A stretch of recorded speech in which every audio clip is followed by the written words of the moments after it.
안녕하세요. 여러분의 영어 독해 멘토 박쌤입니다. 토익 파트 5, 6 어떻게 접근하고 계시죠? 혹시 두꺼운 해커스 기본서 가지고 씨름하시느라고 힘들어하고 계시지는 않으시나요? 여러분, 이젠 토익 학습의 패러다임을 바꾸세요. 기본서로 먼저 접근하지 말고 실전 문제로 먼저 접근을 하시라는 거죠. 어떻게 해요? 그 방법을 10분 안에 이 수업을 통해 정리를 해 드리겠습니다. 포인트는요. 우선 유형별 비중을 분석하라. 그 다음 학습 효율이 높은 유형 먼저 학습하라. 세 번째로 유형별 빈출 패턴으로 완성하라. 는 게 세 가지 포인트인데요. 토익에는 유형이라는 게 있고 또 유형별 출제의 비중이 있죠. 그것을 철저히 분석을 해서 효율이 높은 유형을 뽑아내고 거기에 포인트를 두고 학습을 하자는 거죠. 그래서 효율이 높은 유형을 뽑아내서 세부적으로 빈출 패턴을 통해서 실전 문제로 완성하자는 게 이 학습법의 핵심 포인트입니다. 첫째, 유형별 비중을 분석하라. ETS 공식 문제집이고요. ETS 기출 문제집입니다. 보시면 크게 세 가지 유형으로 이렇게 나눴는데요.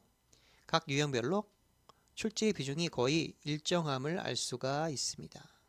이 말이 무슨 말일까요? ETS에서는 이런 출제 유형과 비중을 일정하게 유지시키고 있다는 거죠. 그래서 이렇게 출제 비중과 유형을 제대로 분석을 해서 쓸데없는 것을 학습하는 시간을 없애고 출제되는 것에 포인트를 맞춰서 학습을 하자는 겁니다. 첫째 유형으로 표현암기 문제가 있는데요. 약 52%를 차지하고 있고요.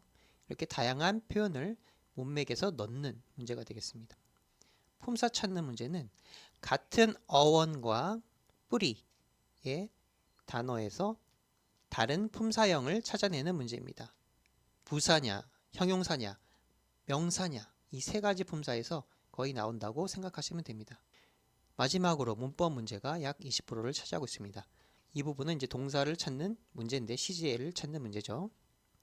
그 다음에 우리가 할 것은 이렇게 분석된 자료를 바탕으로 해서 어떤 유형이 학습 효율이 높은지 그걸 찾아보자는 거죠. 그것을 찾아서 거기에 집중을 해야겠죠. 아까 봤던 그 기출문제집 통계표입니다. 보시면 일단 표현을 알아야 풀 수 있는 표현한계 문제가 절반 이상이 넘는다고 그랬고 그 다음 품사구별 문법 문제가 있다고 했습니다. 이 중에서 우리가 시간을 투자하는 것에 비해서 효율이 높은 그런 유형을 찾아내야 돼요. 그게 어떤 것이 있을까요?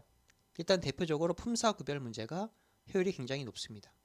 10문제 내외에 많은 비중을 차지하고 있는 것에 비해서 학습해야 할 양이 그렇게 많지 않고요. 문법 내용도 굉장히 쉽습니다. 그래서 내가 시간을 투자하는 것에 비해서 많은 효율을 얻을 수 있는 유형이 바로 품사를 구별하는 문제가 되겠고요. 그 다음으로 문법 문제 안에서는 문법은 사실 효율이 굉장히 낮은 유형인데요. 왜냐하면 실제 문제가 10문제 내외에 출제되고 있는데 우리가 학습해야 되는 챕터가 거의 10챕터에 달아요. 시간을 투자하는 것에 비해서 그리고 난이도에 비해서 굉장히 비효율적이라는 거죠. 학습 난이도도 높습니다. 그럼에도 다행히 그 중에서 동사와 대명사 문제가 괄호 안에 있는 것을 보시면 되는데요.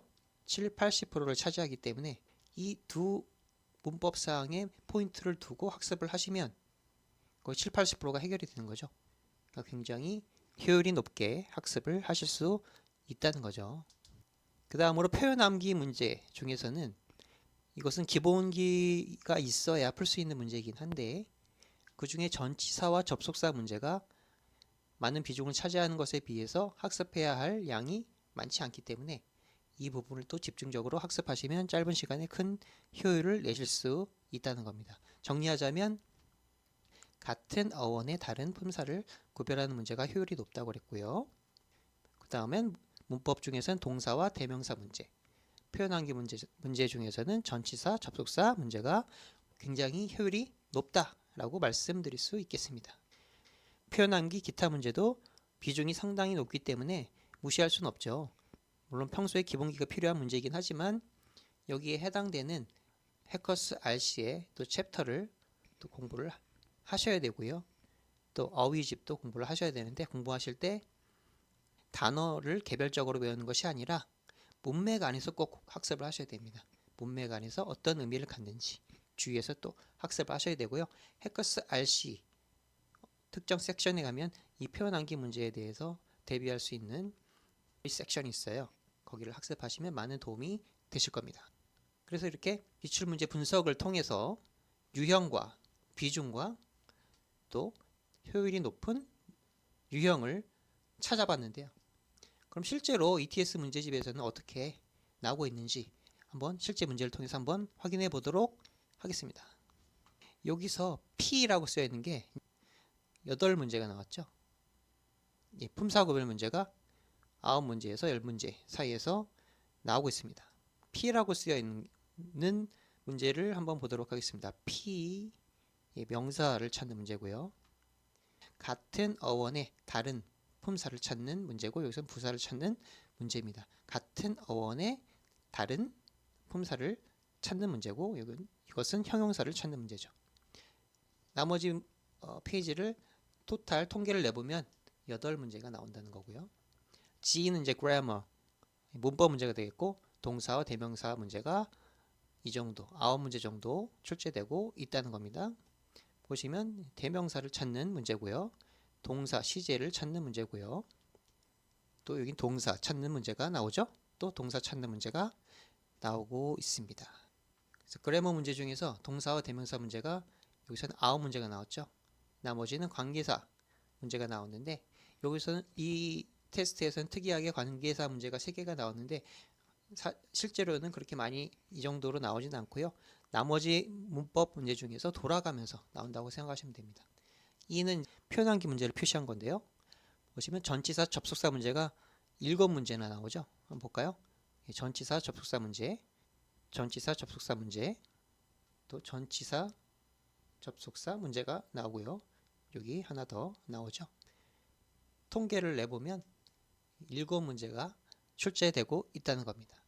실제로 이렇게 우리가 정리한 표와 같이 출제되고 있다는 것을 보여드린 겁니다. 여기서 따로 표기가 되지 않는 문제들은 표현 문제라고 생각하시면 됩니다. 다양한 표현을 문맥 안에 넣는 문제라고 보시면 되겠습니다. 그래서 실제로 이렇게 통계대로 출제되고 있다는 것을 보여드렸고요.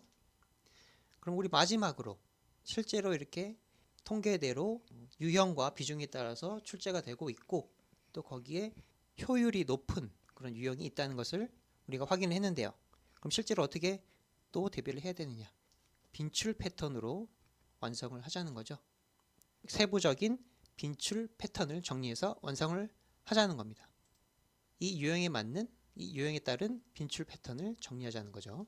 그래서 대표적으로 품사 구별 문제의 빈출 패턴을 한번 보시면 아까 말씀드린 것 부사와 형용사, 명사 사이에서 찾아내는 문제라고 말씀드렸죠.